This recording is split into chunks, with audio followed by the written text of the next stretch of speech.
बोलो श्यावर रामचंद्र भगवान की जय। आज का प्रसंग अपन ने लिया है मलुक दास जी के जीवन प्रसंग से। प्रेम पूर्वक आप सुने और अच्छा लगे चैनल को सब्सक्राइब करें और अपने इष्ट मित्रों को भी शेयर करें ताकि वो भी सुन सकें। पुरानी बात है, एक सेठ थे, नाम था मलुक चंद सेठ। मलुक चंद की कोठी के पास एक मंदिर था। एक रात्रि किसी विशेष उत्सव पर देर तक भजन कीर्तन होता रहा। सेठ रात्रि भर सो न सके। प्रातः पुजारी को खूब डांटा। नींद न आए तो दिन को कमाना कैसे, न कमाए तो खाएं कहां से। भगवान बैठे हैं खिलाने वाले सेठ जी, तब क्या चिंता। निमित्त होता है पति का कमाना, पत्नी का भोजन बनाना। सबका दाता पालनहार तो वह राम ही है। क्या वह एक एक को आकर खिलाता है। हम नहीं खाते उसका दिया, स्वयं कमा के खाते हैं। यदि वह खिलाता तो उससे बोलो मुझे खिला के दिखाए। ये बात सेठ जी ने उस पुजारी को बोली और फिर बोला कि यदि 24 घंटे के अंदर अंदर न खिलाया तो तुम्हारी गर्दन कटवा दूंगा। पुजारी आंखें मूंद परमेश्वर से करबद्ध प्रार्थना करते हैं, हे राम अपने नाम की एवं मेरी लाज रखना। कहते हैं भगवान श्री कृष्ण को एक बार भोजन के लिए देरी हो गई। रुक्मिणी ने कारण पूछा, कहा कोई एक भोजन खाने वाला रह गया था। क्या आपने सबका पेट भरने की जिम्मेदारी ले रखी है। तो भगवान कहते हैं हाँ। रुक्मिणी को विश्वास न हुआ। एक कीड़ा पकड़कर उसे अपने सिंदूर की डिब्बी में बंद कर दिया। अगले दिन प्रभु भोजन करने लगे तो पूछा, क्या सबको खिलाए। भगवान ने कहा, हाँ खिलाया। द्वारकाधीश ने उत्तर दिया, पर क्या तुम्हें विश्वास नहीं।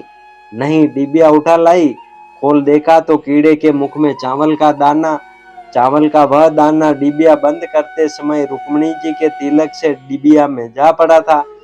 भगवान मुस्कुराए, कहा, रुक्मिणी जो केवल मुझ पर निर्भर है उसके भोजन का क्या, सब कुछ का दायित्व मुझ पर है। सेठ मलुक चंद घोर जंगल में विशाल पेड़ की ऊंची डाल पर जा बैठा। अब परीक्षा करने के लिए गए, क्यों पुजारी को बोला था कि 24 घंटे में नहीं खिलाया तेरे गर्दन कटवा दूंगा। तो वो विशाल जंगल में पेड़ के नीचे वो ऊपर जाके बैठ गए। कुछ समय बाद एक यात्री आया, थोड़ा आराम किया वृक्ष के नीचे। चलते समय अपना थैला भूल गया। थोड़ी देर बाद 5 डाकू आए। एक ने कहा, देखो तो थैले में क्या है। तो दूसरे ने देखा और कहा, ओ स्वादु भोजन है इसमें तो। दूसरे ने कहा, पुलिस का षड्यंत्र है या किसी व्यक्ति का। पेड़ पर व्यक्ति दिखा, निश्चय हुआ इसी की चाल है। नीचे उतरने को कहा पूछा, क्या भोजन तूने रखा है। तो उसने जवाब दिया, नहीं। जबरदस्ती नीचे उतारा और बोले कि ले भोजन खा। तो उन्होंने बोला कि नहीं खाऊंगा। डाकुओं ने सेठ को थप्पड़ मुक्के मारे भोजन खाना पड़ा।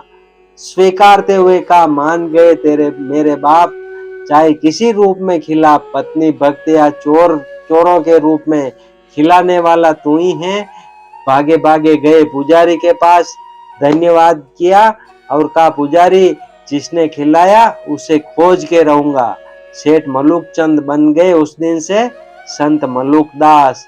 इन संत के दर्शन मात्र से कईयों के जीवन बदल गए, सत्संग से हजारों तर गए। गाया करते, कहत मलुक दास छोड़ते झूठी आस, आनंद मगन होई के हरि गुण गावरे। अपना अमूल्य अनुभव गुनगुनाया करते। और उन्होंने बोला है कि अजगर करे न चाकरी, पंछी करे न काम, दास मलुका कह गए सबके दाता राम। इसका अर्थ यह नहीं कि हम पुरुषार्थ न करें। अजगर भी भोजन तलाश करता है, पंछी भी दाना चुगने जाता है, पर उतना ही ग्रहण करता है, उतना ही एकत्रित करता है जितना मिल जाए तथा जितना आवश्यक हो। यह तो मनुष्य ही है जिसने अपनी झोली फैला रखी है कि जीवन भर भरता रहता है तो भी नहीं भरती। लोभ के कारण सब जग मारा लोभ ने, द्रोह द्वेष ने जान, इन्हीं को मारे जो जन वही सूरमा मान। लोभी जैसे किसी दुर्जय वृत्ति को शिथिल करने तथा इस पर विजय प्राप्त करने का सर्वश्रेष्ठ साधन है दान। संत मलुकदास जी की गाथा एवं अन्य संतों के कथन भली भांति स्पष्ट करते हैं कि भगवान ही एकमात्र दाता है। वे जिससे दिलवाना चाहे वही देगा और जिसको दिलवाना चाहे उसी को मिलेगा। बोलो श्यावर रामचंद्र भगवान की जय। सतगुरुदेव की जय।